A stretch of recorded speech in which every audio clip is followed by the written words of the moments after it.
আসসালামু আলাইকুম, welcome back to শিল্লা suggestion. আজকে আবার হাজির হয়েছি নতুন একটা ভিডিও নিয়ে। আজকের ভিডিও, গর্ভাবস্থায় গ্যাসের ট্যাবলেট কি খাওয়া যায়? গর্ভবতীর গ্যাস্ট্রিক হলে গর্ভের বাচ্চার কোনো ক্ষতি হয় কিনা, তাছাড়া গ্যাসের সমস্যা দূর করতে কি কি উপায় অবলম্বন করতে পারেন তাও থাকছে ভিডিওতে। ভিডিওটা শেষ পর্যন্ত দেখুন, ভালো লাগলে চ্যানেলটিকে সাবস্ক্রাইব করতে ভুলবেন না। গর্ভাবস্থায় মায়েদের রোগ প্রতিরোধক ক্ষমতা অনেকাংশে কমে যায়, তাই দীর্ঘ 9 মাস ইমিউনিটি সিস্টেম কম হওয়াতে বিভিন্ন ধরনের অসুখ বিসুখ দেখা যায়, যার প্রভাব গর্ভের সন্তানের উপরও ব্যাপকভাবে পড়ে। গর্ভাবস্থায় এমন একটা সমস্যা হলো গ্যাসের সমস্যা বা গ্যাস্ট্রিক বেড়ে যাওয়া। গর্ভাবস্থায় গ্যাস্ট্রিকের সমস্যা বেড়ে যাওয়ার অন্যতম কারণ হচ্ছে শারীরিক পরিবর্তন, হরমোনের ওঠানামা করা, দ্রুত ওজন বৃদ্ধি লাভ করা, গর্ভকালীন ডায়াবেটিক্সে ভোগা, এমনকি গ্যাস হয় এই ধরনের খাবার বেশি করে গ্রহণ করা। গর্ভাবস্থাকালীন বিভিন্ন ধরনের ওষুধ সেবন করা নিষেধ থাকে। হয়তোবা আপনার মনে প্রশ্ন থাকতে পারে, গ্যাসের সমস্যা হলে গ্যাস্ট্রিকের ওষুধ খেতে পারবেন কিনা। গর্ভাবস্থায় সাধারণত এ, বি, সি, ডি ও এক্স ক্যাটাগরিতে ওষুধগুলোকে ভাগ করা হয়।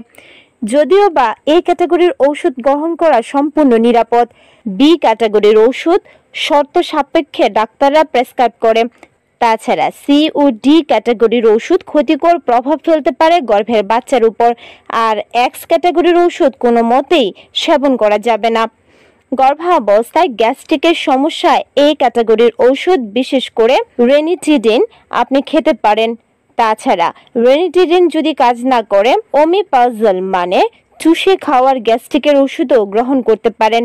তবে সেক্ষেত্রে যে কোনো ধরনের ওষুধ গ্রহণ করার পূর্বে ডাক্তারের পরামর্শ নেওয়াটা জরুরি, কারণ আপনি কি ধরনের গ্যাসের সমস্যায় ভুগছেন, কতটা গুরুত্বপূর্ণ বা জরুরি সেটা বুঝে ডাক্তার আপনার জন্য ওষুধ প্রেসক্রাইব করবে।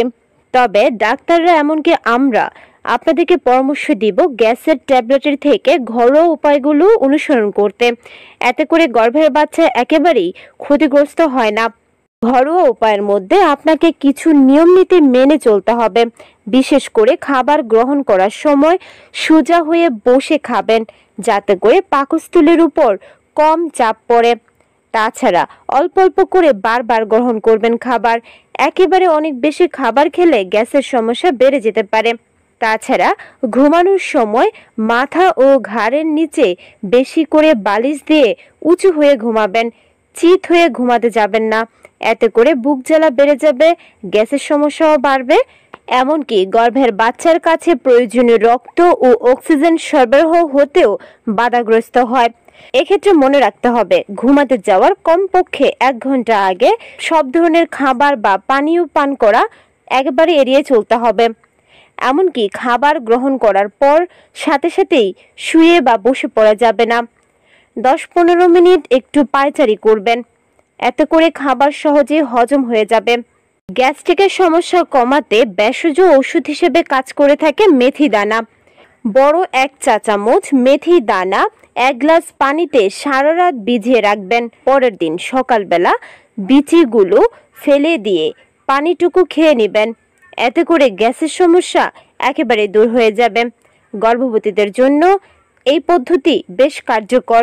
তাছাড়া গ্যাসের সমস্যা কমাতে সকালবেলা উষ্ণ গরম পানিতে একটা লেবুর রস মিশিয়ে খেয়ে নিতে পারেন, যা খুবই কার্যকর গ্যাস্ট্রিক দূর করতে। তাছাড়া গর্ভাবস্থায় তন্তু বা আঁশযুক্ত খাবার বেশি করে খেতে হবে।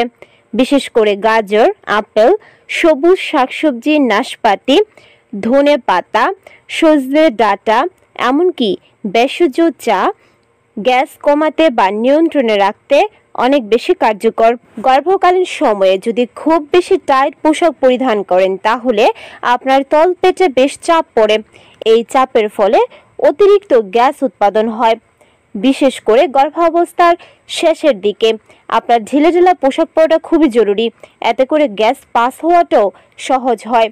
গর্ভকালীন সময়ে গ্যাস্ট্রিক নিয়ন্ত্রণ করতে চাইলে সকালবেলা এবং ঘুমাতে যাওয়ার আগে 10-15 মিনিট একটু হাঁটাচলা করা বা ব্যায়াম করার অভ্যাস গড়ে তুলুন, যা সহজেই আপনার গ্যাস পাস করতে সহযোগিতা করবে, গ্যাসকে নিয়ন্ত্রণ করবে।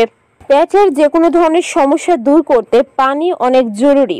গর্ভাবস্থায় ঠান্ডা পানি পান করার বদলে উষ্ণ গরম পানি পান করবেন, যা সহজে বদহজম দূর করে, গ্যাস্ট্রিকের সমস্যা নিয়ন্ত্রণে রাখে বা একেবারেই গ্যাস্ট্রিক হতে দেয় না।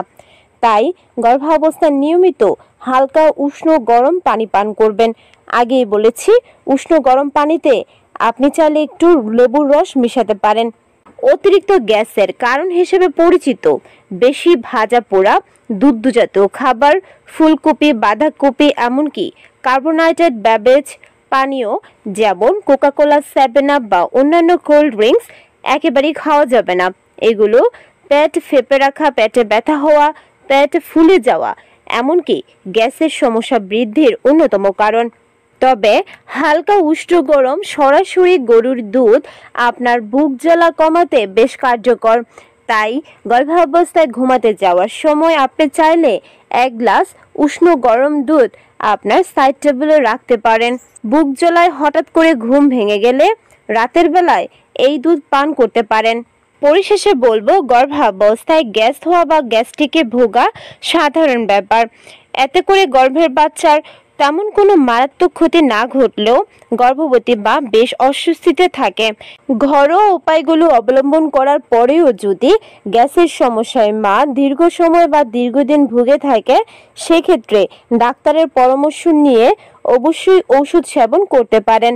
ভিডিওটা যদি ভালো লেগে থাকে চ্যানেলটিকে সাবস্ক্রাইব করে আমাদের পাশে থাকার চেষ্টা করবেন। আল্লাহ হাফেজ।